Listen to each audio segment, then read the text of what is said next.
Saudara kurang meriah. Lagi 15 menit jam 11.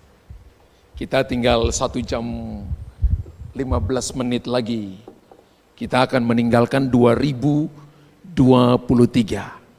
Berapa banyak saudara yang mengalami masalah selama 1 tahun ini ya? Boleh angkat tangan.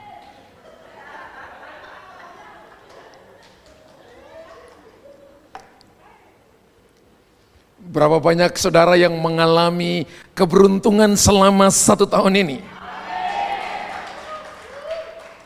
Berapa banyak saudara yang turun dalam lembah kekelaman selama 1 tahun ini?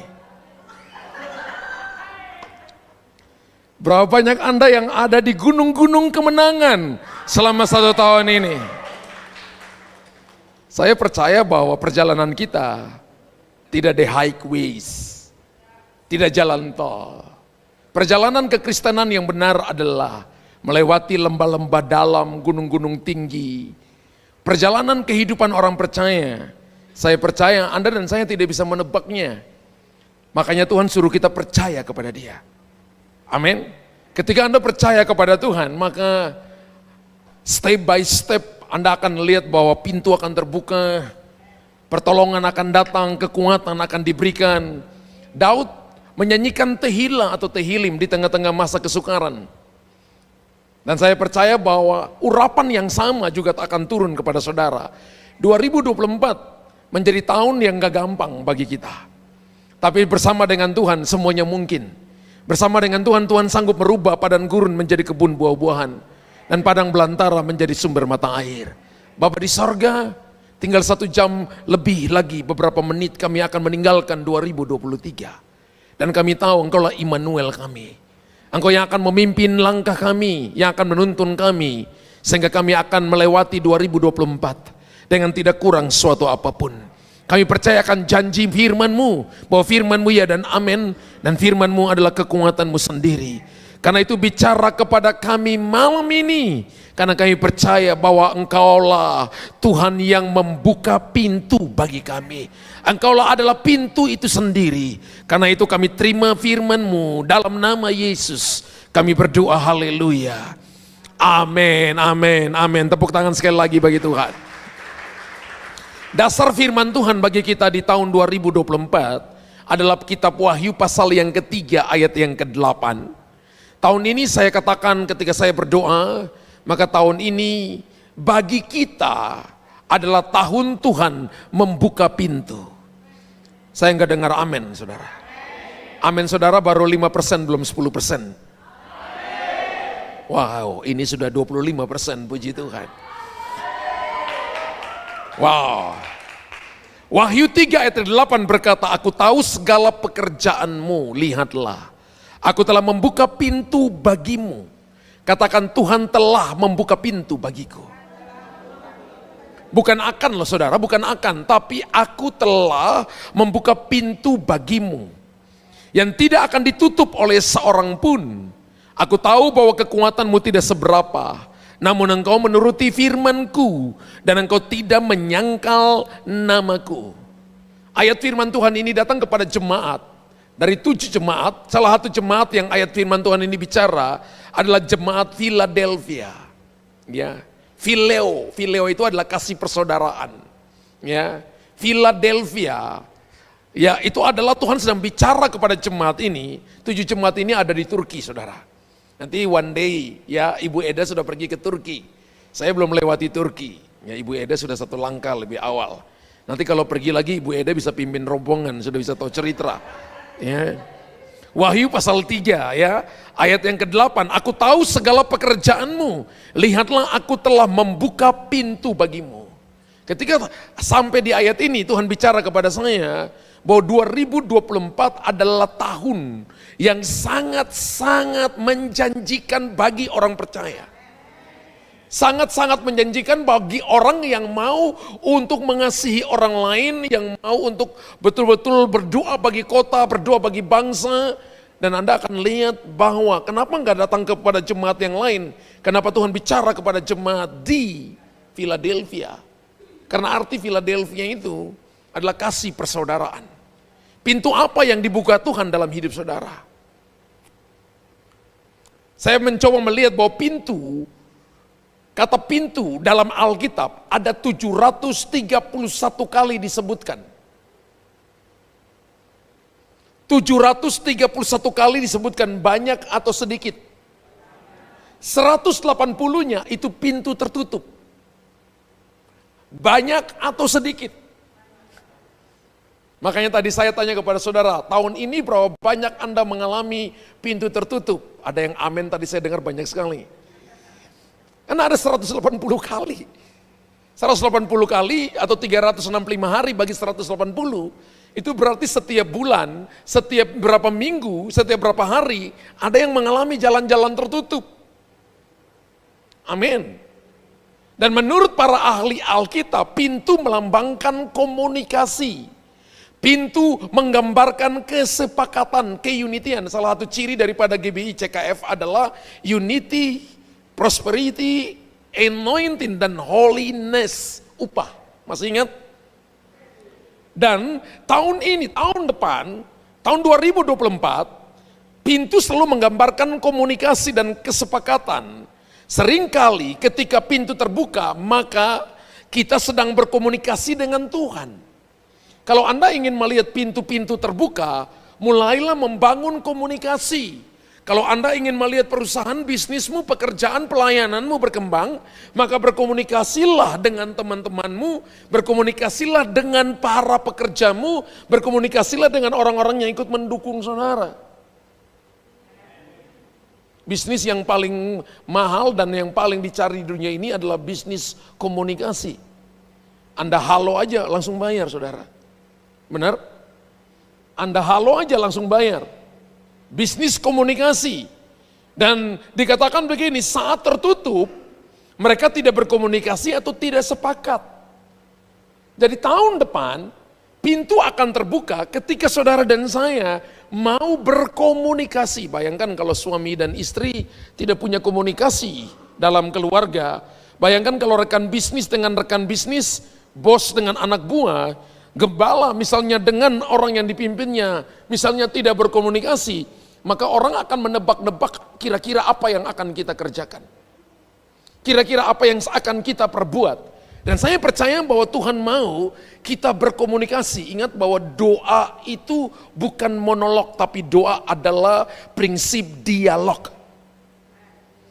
Bahwa saya bicara, Tuhan mendengar, dan ketika Tuhan bicara, maka kita mendengar. Amin.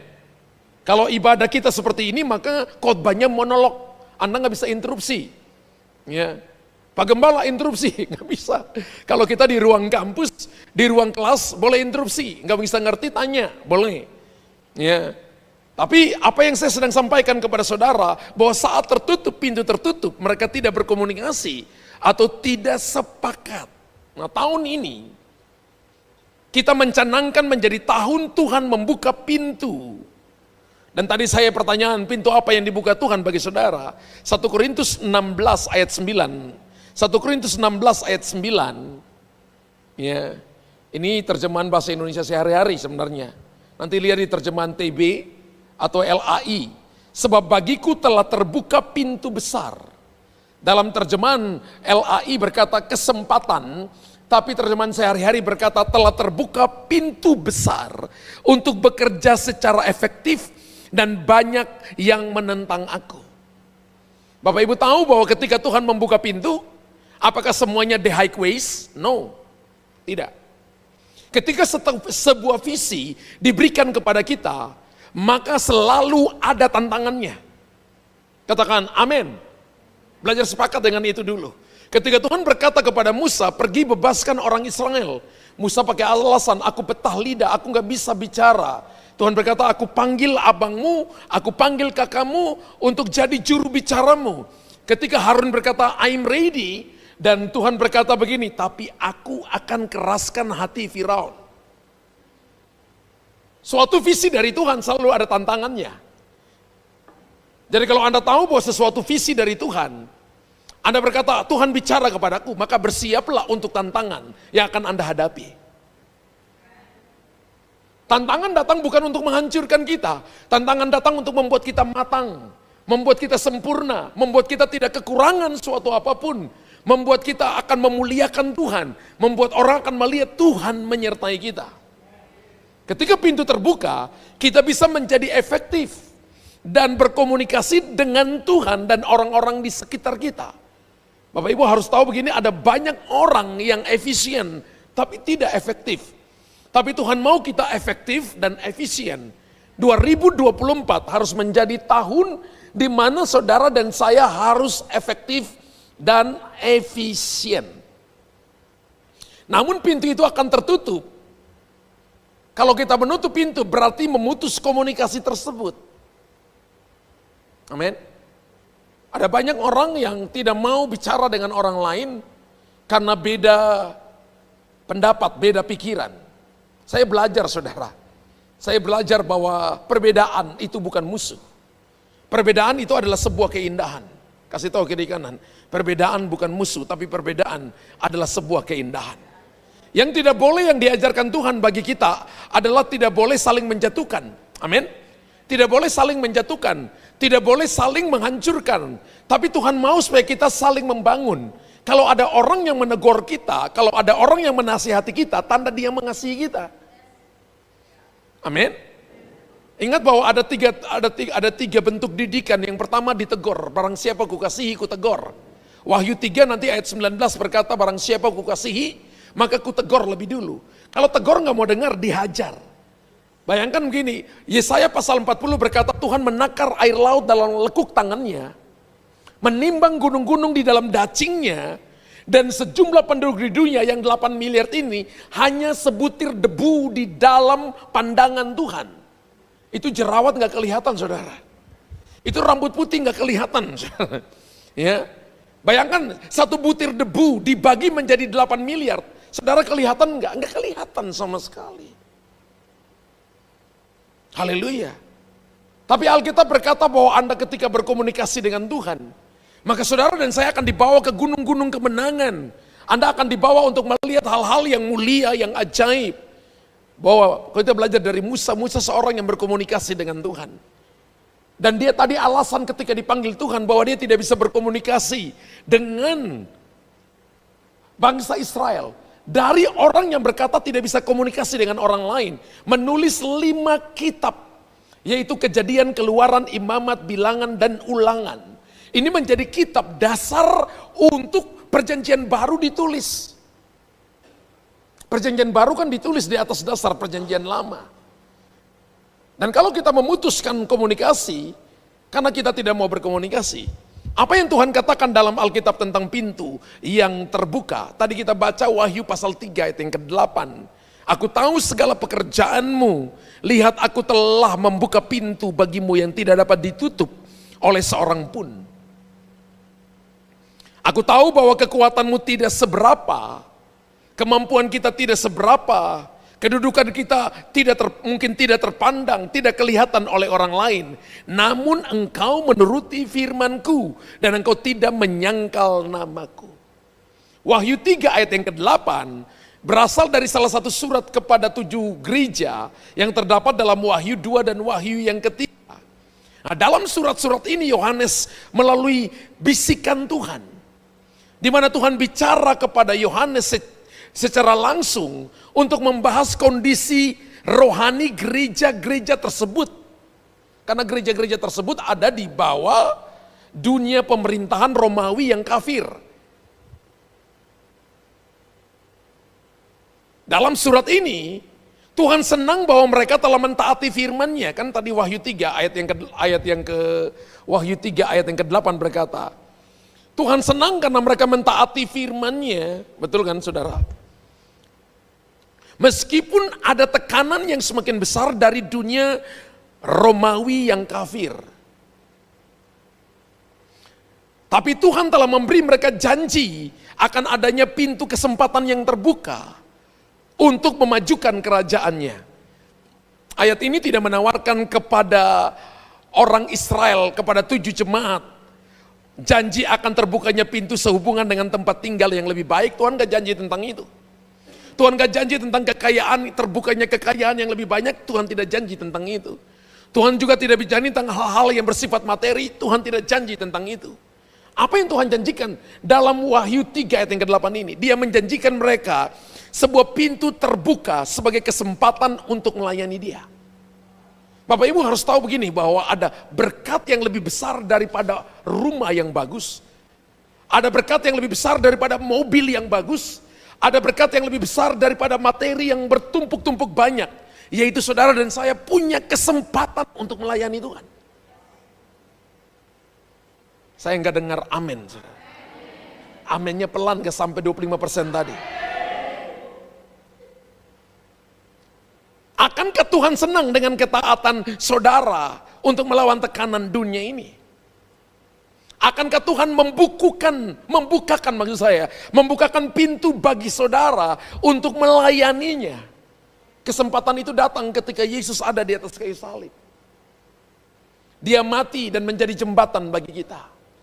Generasi kita sebenarnya adalah generasi untuk menjembatani orang yang belum kenal Tuhan, supaya mereka datang kepada Tuhan.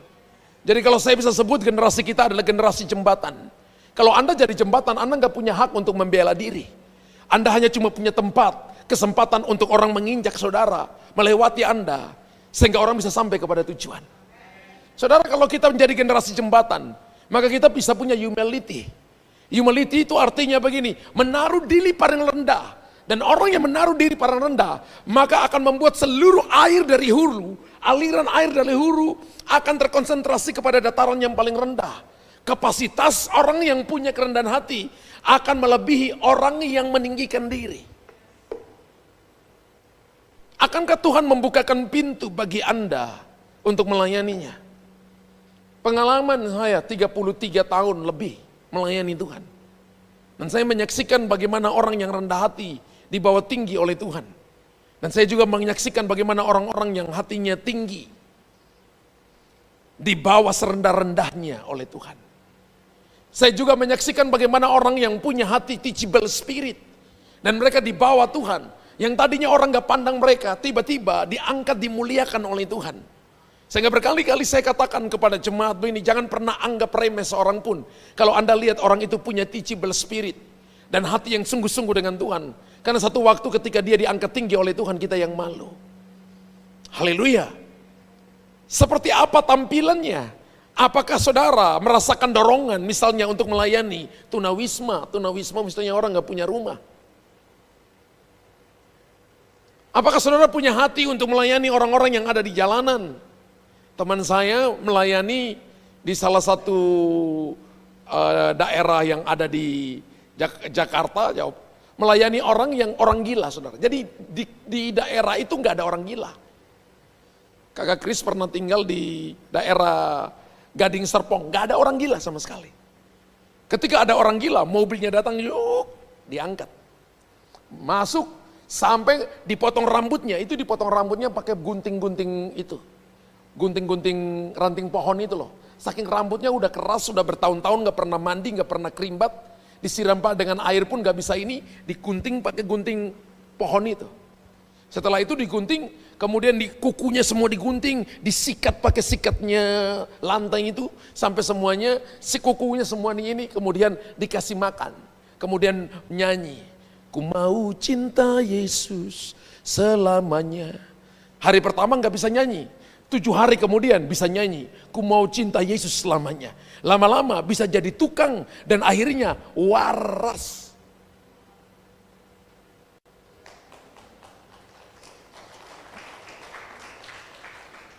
Ada gereja yang kalau Anda pergi ke satu gereja di sana, itu benar-benar ada pelayanan khusus untuk melayani orang-orang yang model seperti orang gila. Di Makassar banyak enggak? Di kota Anda banyak enggak? Kalau ada, apakah Tuhan sedang mencari orang yang mau melayani orang-orang seperti ini? Matius pasal 25, kalau engkau lihat orang gak punya rumah, engkau gak bawa ke rumah, atau engkau bawa ke rumah. Ketika engkau lihat orang lapar, engkau beri makan atau tidak beri makan. Ketika engkau lihat orang kedinginan, engkau tidak bawa dia ke rumah, tidak memberi dia pakaian. maka satu saat nanti aku berkata kepadamu, engkau harus dicampakkan ke dalam dapur api perapian yang bernyala-nyala. Atau Tuhan berkata, hamba yang baik dan setia. Prinsip melakukan seperti untuk Tuhan ini, itu satu waktu di hadapan Tuhan, Anda dan saya akan dipuji. Ketika Anda ada di depan takhta yang namanya bema, Anda akan diberikan reward oleh Tuhan. Tapi jangan saudara berhadapan dengan takhta putih. Takhta putih adalah saudara dan saya dilemparkan bersama dengan antikris, bersama dengan nabi palsu, dengan setan ke dalam lautan api yang bernyala-nyala. Dan firman Allah berkata begini, apakah Anda terus melihat permintaan sukarelawan untuk sekolah minggu gereja anak kita? Gereja anak kita hanya cuma beberapa guru saja yang mengajar. Padahal mungkin saja kita membutuhkan begitu banyak guru yang akan menolong begitu banyak orang. Amin. Apakah kita sudah siap untuk tertanam? Apakah kita sudah siap untuk bertumbuh? Apakah kita sudah siap untuk melayani dalam family cell kita? Saya berdoa supaya tahun 2024 tidak ada seorang pun daripada kita yang tidak terlibat dalam family cell. Saya berdoa bahwa semua jemaat, maka mereka semua ada di dalam family cell, melayani dalam family cell, dilatih dalam family cell.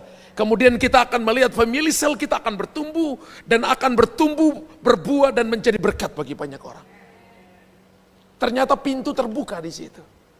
Apakah kita dipanggil oleh Tuhan untuk masuk dalam dimensi penginjilan bagi kota-kota dan bangsa? Jumlah kita terlalu sedikit. Kalau kita lihat bangsa kita, kalau kita lihat kota kita, maka ada banyak orang di luar sana yang belum tahu siapa Yesus.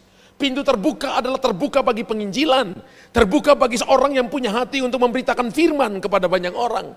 Saya percaya bahwa Tuhan selalu kasih kita kesempatan. Amin. Pintu apa yang Tuhan bukakan bagi saudara agar saudara dapat melayaninya? Kisah Rasul pasal yang ke-16 ayat yang ke-29, ayat 26 maksud saya. Dikatakan begini, akan tetapi terjadilah gempa bumi yang hebat, sehingga sendi-sendi penjara itu goyah. Dan seketika itu juga terbukalah semua pintu dan terlepaslah belenggu mereka semua. Wow. Gempa tersebut bukan gempa tektonik atau gempa vulkanik. Gempa ini bukan sebab alami atau pembengkakan tanah.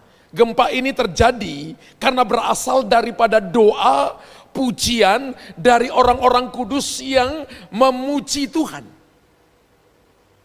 Sehingga akhirnya pujian penyembahan mereka itu naik menuju sorga.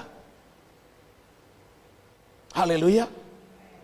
Seperti tadi kita menyembah Tuhan, ya, doa pujian penyembahan kita naik menuju sorga. Doa umat beriman itu menggoncangkan fondasi. Ada fondasi-fondasi kota, fondasi-fondasi bangsa yang harus digoncangkan secara rohani. Sehingga orang bisa dengar. Harus goncangkan fondasi-fondasi pemikiran, pola pikir.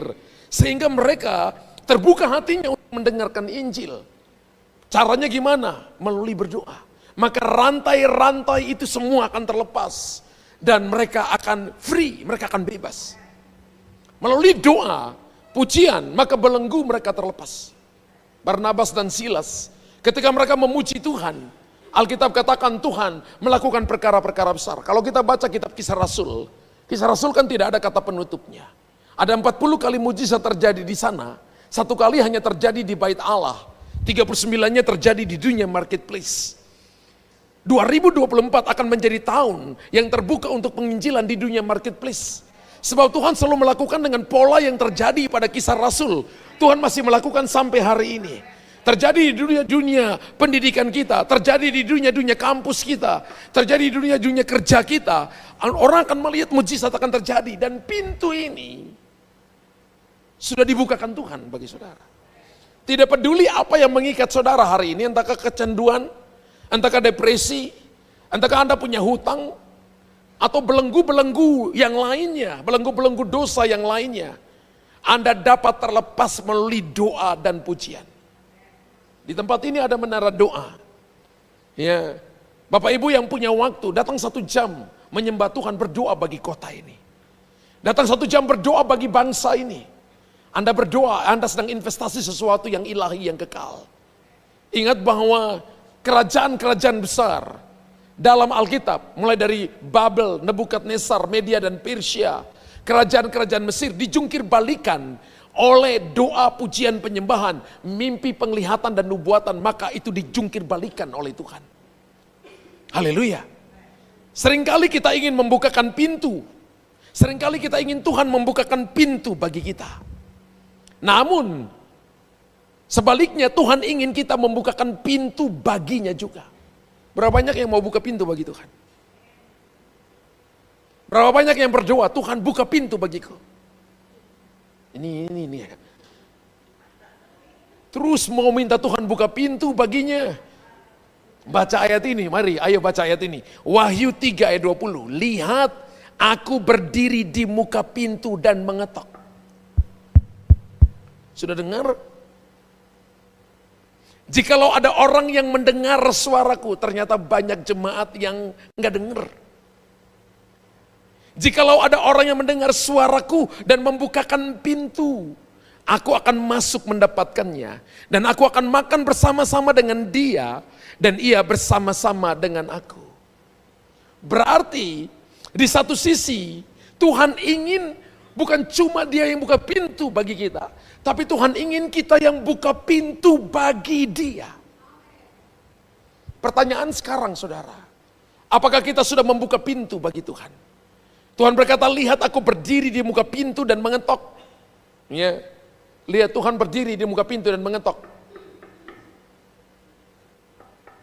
Selamat malam, selamat pagi, selamat siang. Pernahkah Anda dengar ketokan Tuhan? Ayo, waktunya berdoa. Dan Anda katakan, gua lagi sibuk. Pernahkah Anda dengar ketukan hatinya Tuhan? Waktunya melayani, waktunya pergi ibadah. Tapi Anda berkata, gua mau pergi jalan-jalan di mall. Berapa banyak yang pernah dengar ketukan Tuhan seperti itu? Ketukan Tuhan sangat lembut, tidak maksa, tidak ngotot. Tapi Anda bisa mematikan suara itu. Anda bisa tidak membuka pintu bagi dia masuk. Tapi kalau Anda izinkan dia masuk, Alkitab katakan, aku akan makan bersama-sama engkau. Makan artinya menikmati berkat. Anda tidak akan pernah kekurangan. Anda akan mengalami more than enough. Tuhan sedang mengetuk, dia menunggu kita membukakan pintu baginya. Apakah Anda membiarkan Tuhan masuk? Apakah Anda membiarkan Tuhan masuk ketika dia mengetuk pintu? Ataukah Anda menutup pintu selamanya? Atau Anda menutup pintu selama 2024 ini? Saya doa jemaat yang mendengarkan khotbah ini, kita mulai mereposisi hati kita. Untuk membuka hati kita, 2024. Ini waktunya kita membuka pintu bagi Tuhan. Bagaimana cara mengidentifikasi apakah pintu yang terbuka itu berasal dari Tuhan? Bagaimana caranya? Kita mengidentifikasi bahwa pintu yang terbuka ini datang dari Tuhan. Ada beberapa pertanyaan yang saya tanyakan. Yang pertama, apakah itu sejalan dengan Alkitab? Tuhan tidak akan membuka pintu bagi dosa, pasti. Pasti tidak akan membuka pintu bagi dosa. Yesaya 59, ya, ayat 1 dan ayat yang kedua berkata, bukan karena telinga Tuhan tidak mendengar, bukan tangannya kurang panjang, tapi yang memisahkan antara kamu dengan Allahmu adalah segala kejahatanmu, segala dosamu. Jika pintu yang terbuka menyebabkan Anda melanggar hukum, atau pintu yang terbuka mengakibatkan Anda menyakiti orang lain, Anda punya bisnis, Anda punya kerja, Anda punya pelayanan, tapi Anda melanggar hukum. Contoh, naik motor nggak pakai helm, tapi bahasa roh ketika naik motor, maka Anda pelanggar hukum. Benar? Jangan seperti oma-oma yang di Ambon. Persis lagi masa-masa Desember ini kan banyak apa namanya, banyak pemeriksaan ya, operasi lilin. Omanya naik motor tidak pakai helm, lampu merah dia lewat, polisi ada di depan, disempritan, oma sini, oma melanggar. Saya langgar apa Pak polisi? Oma langgar lampu merah untuk apa Oma? Dia nggak tahu. Lampu hijau untuk apa Oma? Nggak tahu. Lampu kuning untuk apa? Nggak tahu. Yang Oma tahu apa? Oma katakan, saya pikir itu Pak polisi, itu lampu disco.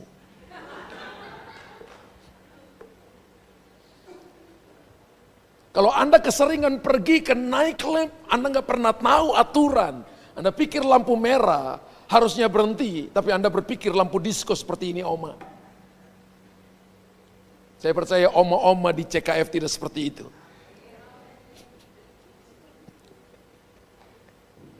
Tidak menyakiti hati orang lain, atau hanya mencari kesenangan atau kedagingan.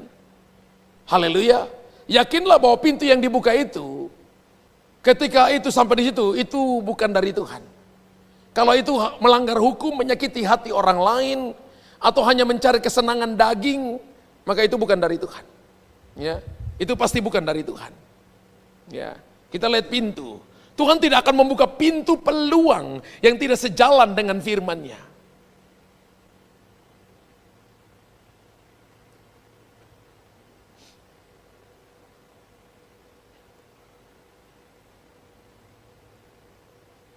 Ibrani pasal 4 ayat yang ke-12. Sebab firman Allah hidup dan kuat dan lebih tajam daripada pedang bermata dua manapun. Ia menusuk amat dalam sampai memisahkan jiwa dan roh, sendi-sendi dan sumsum. Ia sangat membedakan, ia sanggup membedakan pertimbangan dan pikiran hati kita.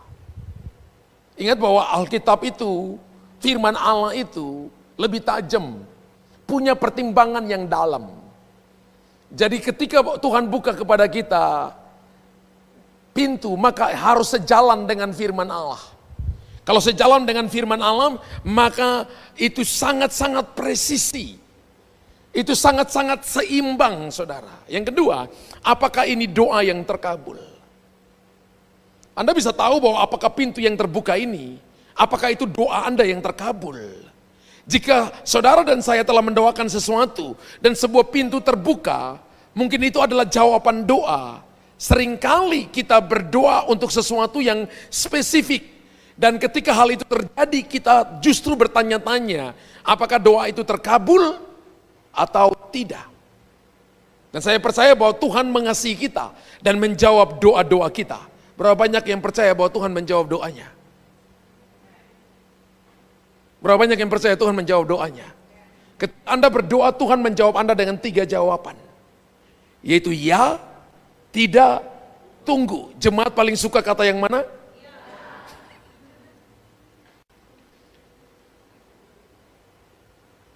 2024 Anda harus siap dengan 3 jawaban Tuhan. Yaitu ya, tidak, tunggu. Tidak dan tunggu pun itu adalah jawaban daripada Tuhan. Kalau ya berarti hatimu siap. Anda akan bawa kedudukan itu, Anda akan bawa karunia itu memuliakan Tuhan. Anda akan bawa kekayaan itu untuk mempermuliakan nama Tuhan. Anda akan bawa nama baikmu untuk memuliakan nama Tuhan. Tapi kalau tidak, yang Anda minta hanya untuk menyenangkan daging. Alkitab katakan engkau berdoa tapi engkau salah berdoa. Karena engkau berdoa hanya untuk memuaskan dagingmu. Tapi kalau tunggu, maka hati kita belum siap.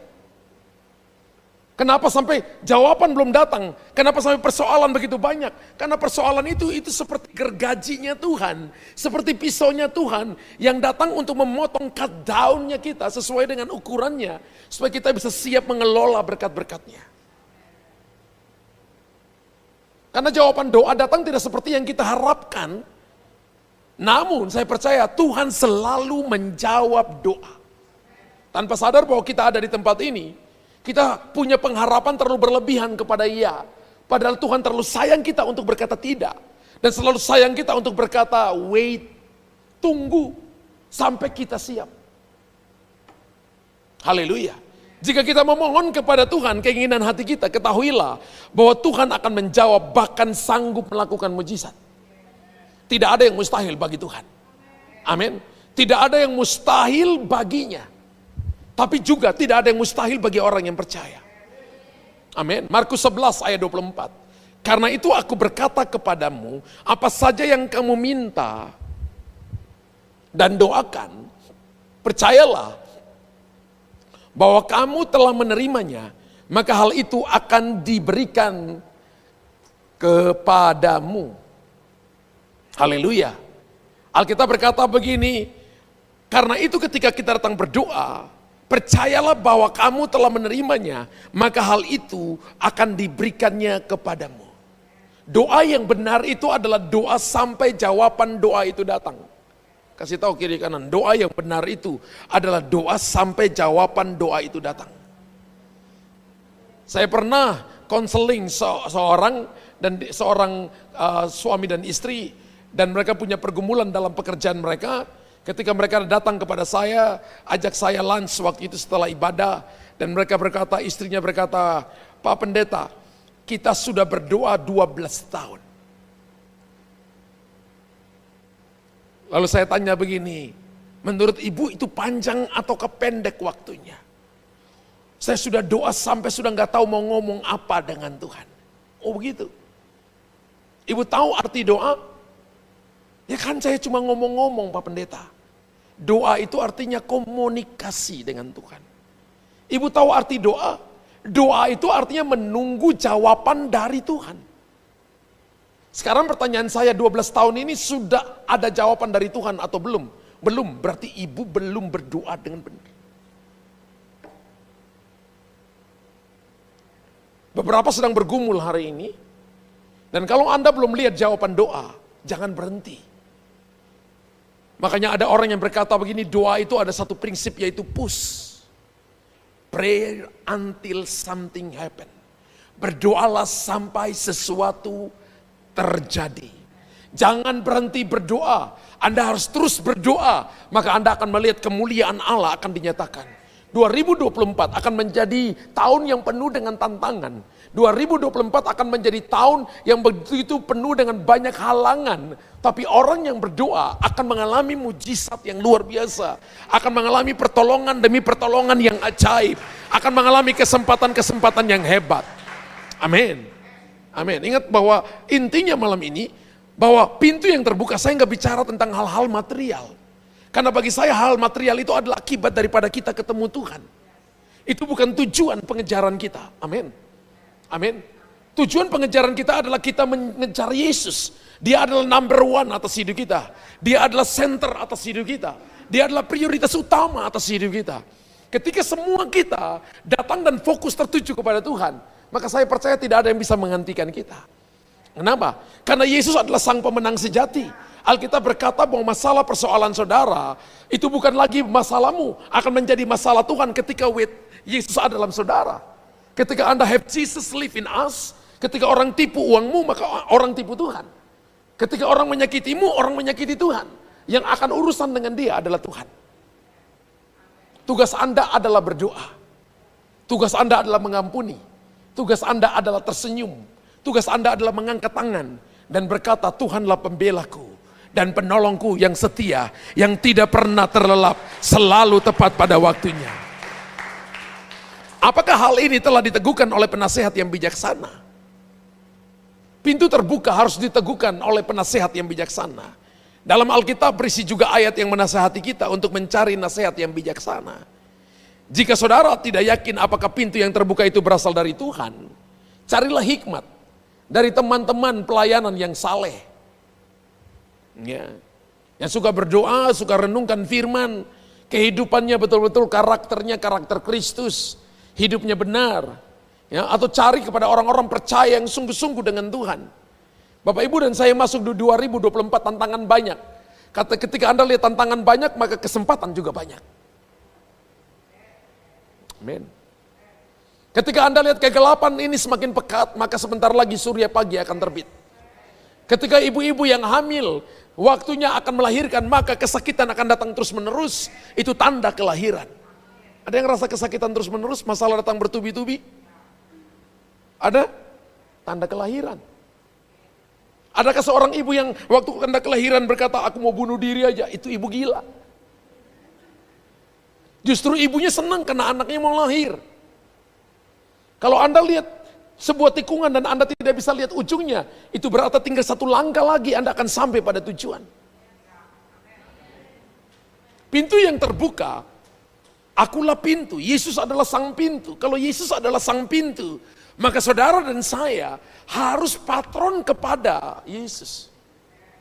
Cari hamba-hamba Tuhan, cari gembala saudara, cari kelompok kecil di FC, datang kepada orang-orang, cerita masalahmu, minta didoakan, maka Anda akan lihat jalan keluar. Tujuan Tuhan memulihkan kita supaya kita melakukan tujuan Tuhan di muka bumi ini. Dan ada 5 tujuan Tuhan di muka bumi ini. Kalau kita baca tentang buku Purpose Driven Life yang ditulis oleh Rick Warren, ada 5 tujuan Tuhan. Salah satu tujuan Tuhan adalah kita memberitakan Injil. Ingat bahwa Yesus datang mati untuk saudara dan saya dengan tujuan supaya semua orang percaya kepada Dia.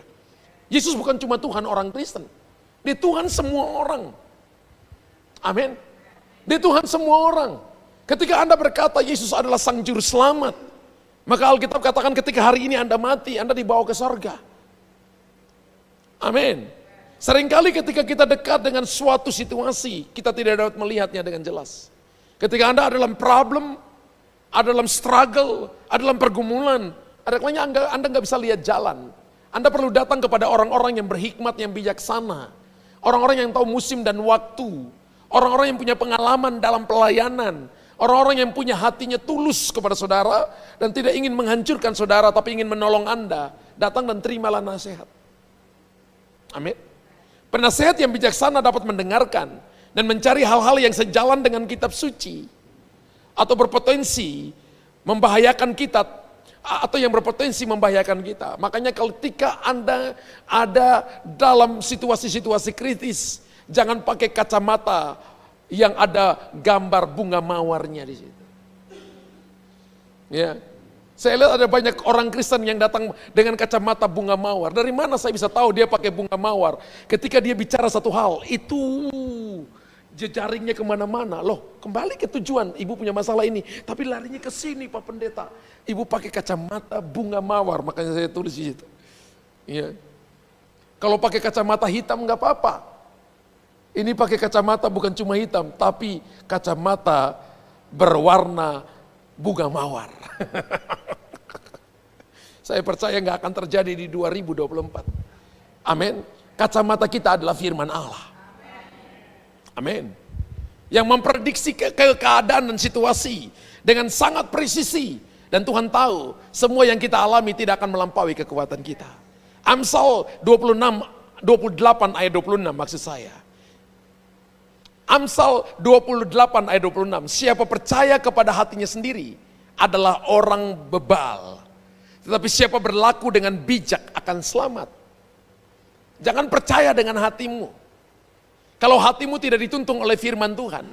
Tadi saya katakan ketika sebuah situasi datang kepada kita, Anda nggak tahu jalan. Anda butuh orang lain menolong Anda. Amin. Anda nggak bisa tahu jalan keluar, Anda butuh orang lain. Dan ketika orang lain datang melihat, dia bisa melihat bahwa kita ini ada sampai di mana. Dia bisa menunjukkan arahnya kepada kita.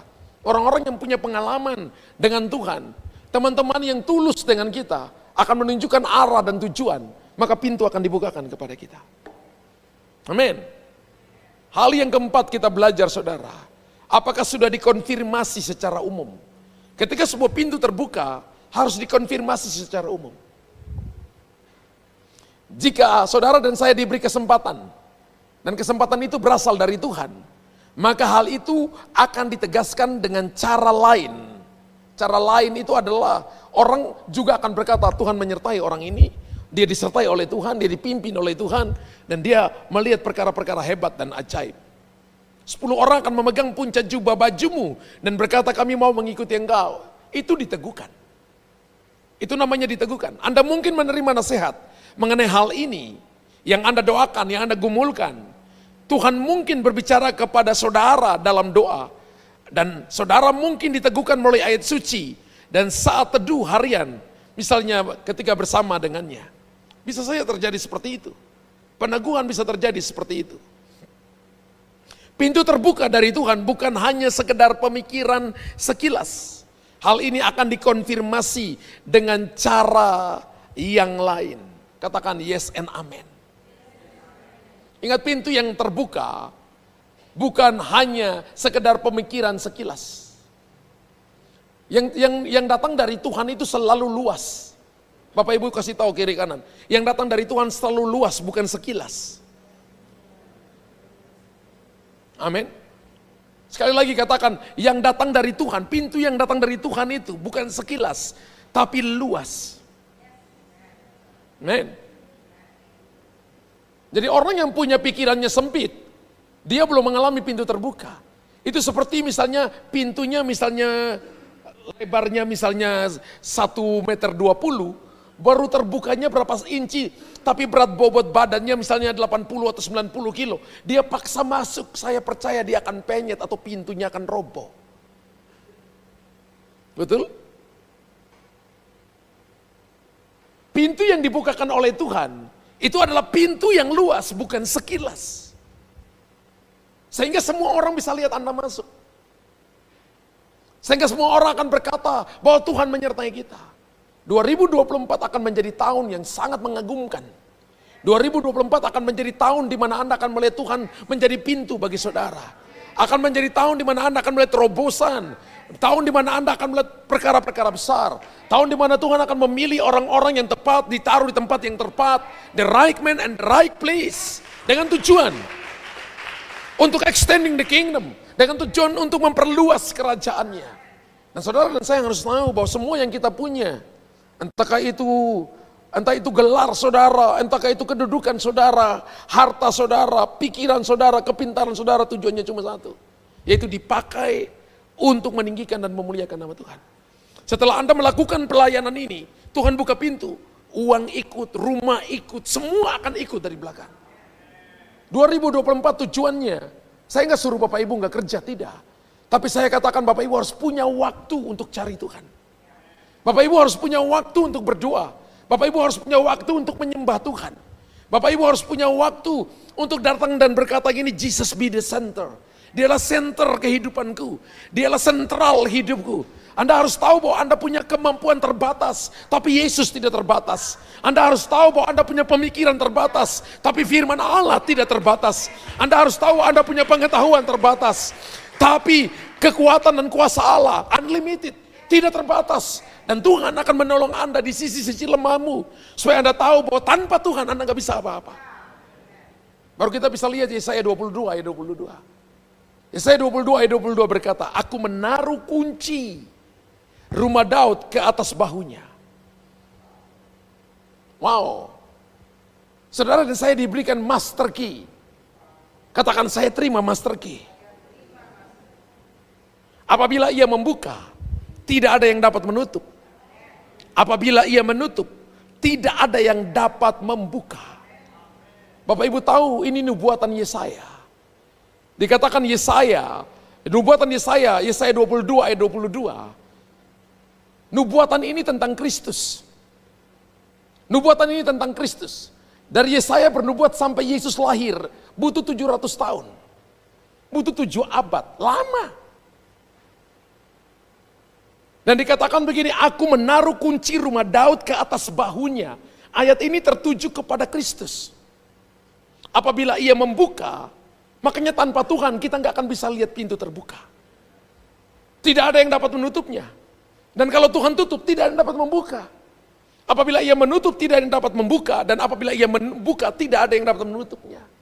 Maka kita akan melihat di tahun 2024, orang-orang yang mengandalkan Tuhan, orang-orang yang percaya kepada Tuhan, orang-orang yang punya waktu-waktu pribadi dengan Tuhan, yang terus konsisten, akan mengalami pintu-pintu yang terbuka, yang luar biasa. Akan mengalami bisnis yang diberkati, keluarga diberkati, pelayanan diberkati, pribadi diberkati, usaha diberkati, pendidikan diberkati. Kenapa? Ini tahun pintu terbuka. Nah, saudara akan menikmati janji penyediaan Tuhan. Dan saya percaya bahwa apa yang saya sampaikan malam ini menjadi rema bagi saudara dan saya. Saya ucapkan kepada saudara Happy New Year 2024. Sebentar lagi tinggal 20 menit lagi. 25 menit lagi. Jam saya tinggal 25 menit. Puji Tuhan. Mari pemusik ke atas. Kita akan terima perjamuan kudus. Kita akan terima perjamuan kudus.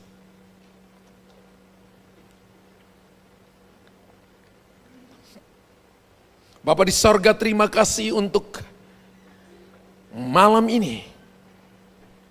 Kami telah mendengarkan firman-Mu. Dan kami percaya bahwa firman-Mu adalah kekuatan bagi kami, penolong bagi kami. Meteraikan firman-Mu dalam hati kami. Jadikan firman ini rema atas hidup kami. Terima kasih Roh Kudus. Kami mengucap syukur, haleluya. Amin. Lagu apa ini?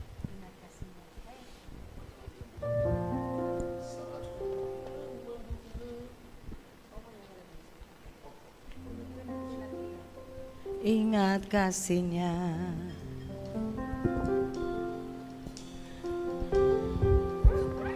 ingat kebaikan-Nya,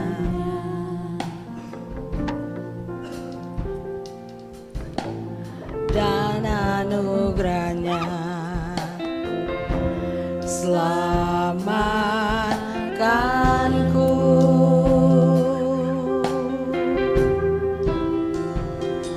sebab kasih-Nya setinggi langit, kasih setia Allah pada kita.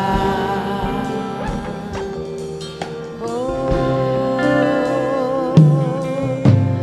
besar kasih Allah pada kita, ku takkan lupa.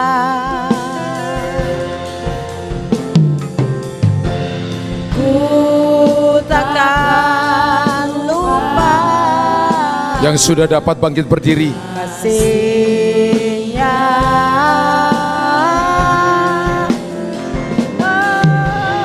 Kita kan lupa anugerah-Nya. Dia Pendidikan, Dia pendidikan, Dia puaskan hasratku. Oh, besar kasih Allah pada kita.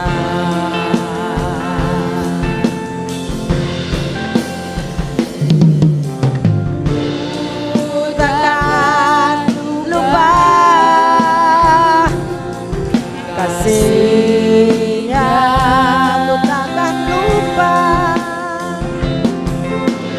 Ku takkan lupa anugerah-Nya. Dia pendidikan, Dia pendidikan, Dia puaskan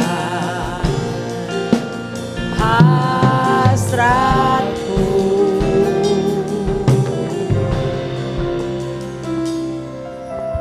Besar kasih Allah pada kita.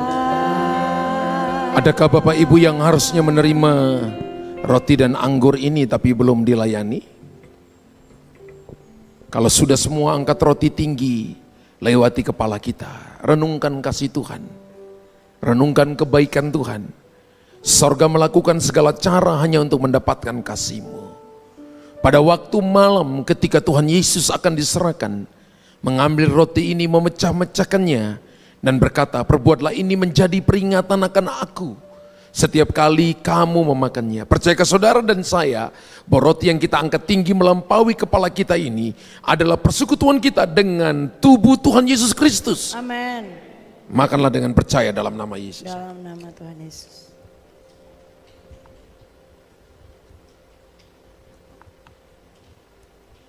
Angkat cawan tinggi melampaui kepala saudara. Ini adalah cawan perjanjian baru yang berisi darah Kristus. Dalam darah ada nyawa, ada kehidupan. Darah Kristus ini yang menghancurkan setiap cawan roh-roh jahat. Darah Kristus ini yang memeteraikan hidupmu dan hidupku. Darah Kristus ini yang membeli kita dari pasar dosa, menyucikan kita dengan darahnya, dan melayakan kita sehingga kita bisa berdiri di hadapan takhta Bapa kita di sorga, dan memanggil dia dengan sebutan, ya Aba, ya Bapa.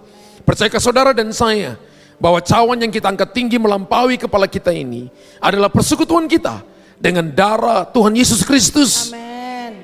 Minumlah dengan percaya dalam nama Yesus.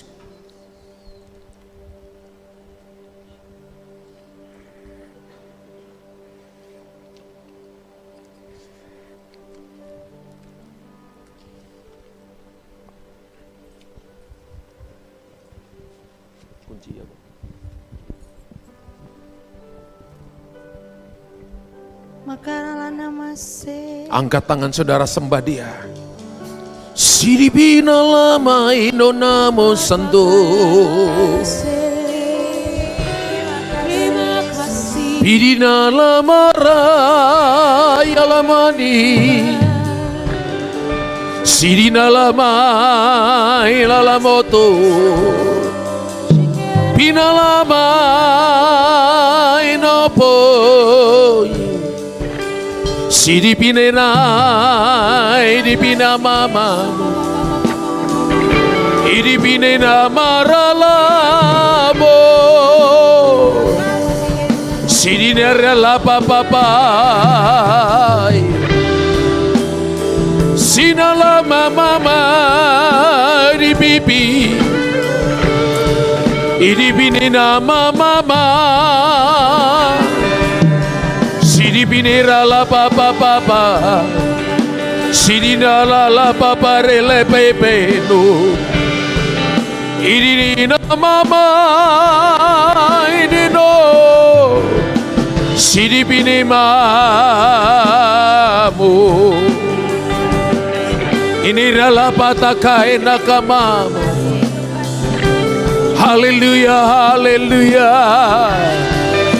Oh,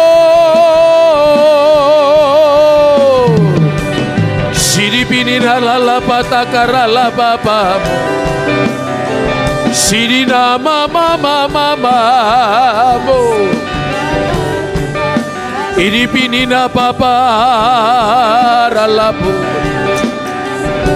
Sidi pinina papa pam, Engkau Bapa yang baik, Bapa yang ajaib dan mulia, Bapa yang kami puji dan muliakan, Raja di atas segala raja.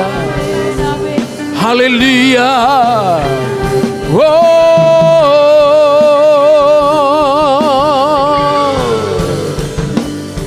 Parala parala bayarala parala po, Sidina la parala papa papa papu, Sidina la papa, Sina mama marala, Siti kinarala papa papa papa.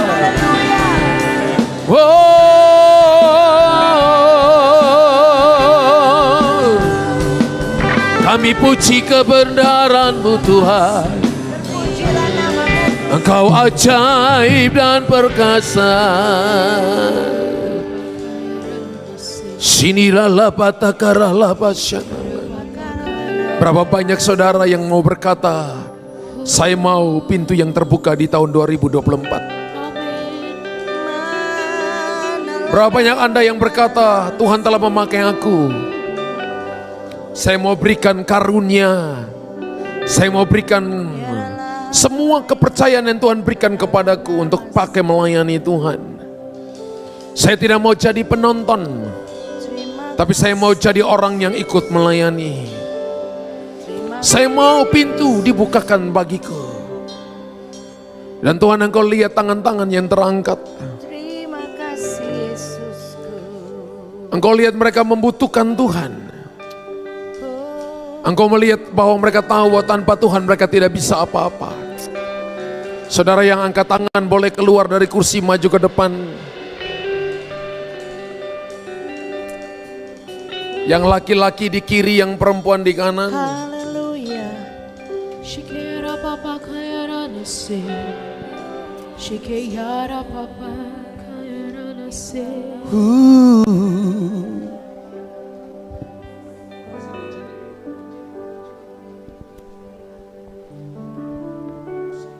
Shikera papa kayara nase. Shikera papa kayara nase.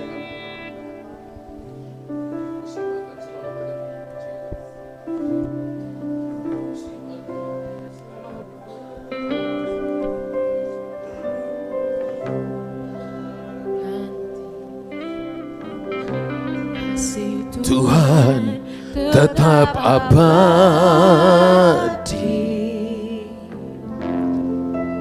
tak akan berubah sampai selamanya. Ku tetap percaya, ku yakin Tuhan memberkati. Ku yakin Tuhan melindungi. Burung di udara Tuhan pelihara karena kasih-Nya. Tuhan selalu menolongku, selalu menjagaku. Sehelai di rambutku tak akan terjatuh tanpa seizinku. Tuhan selalu menolong, Tuhan selalu menolongku, selalu menjagaku. Sehelai di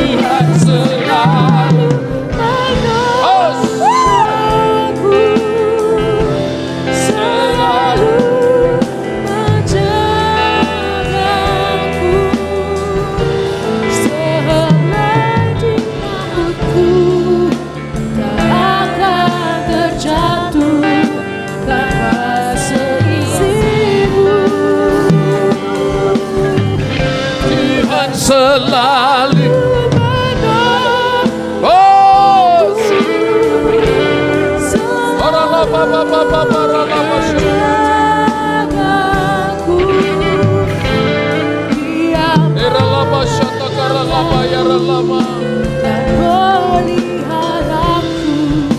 seumur hidup. Tuhan selalu menolongku, selalu menjagaku. Sehelai di Tak akan terjatuh tanpa seizinku. Tuhan selalu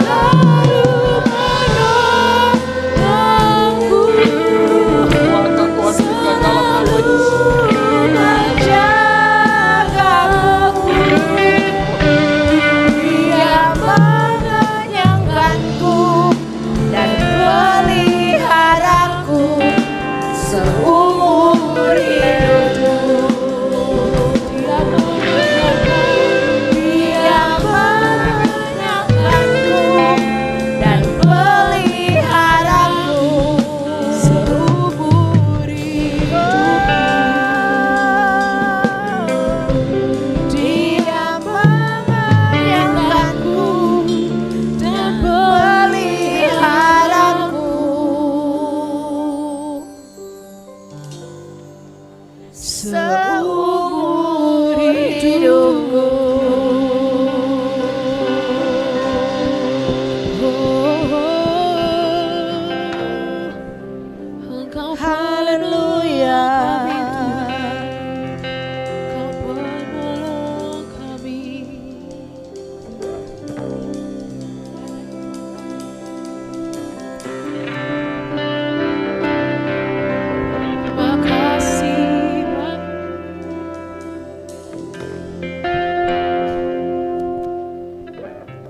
Shalom Bapak Ibu.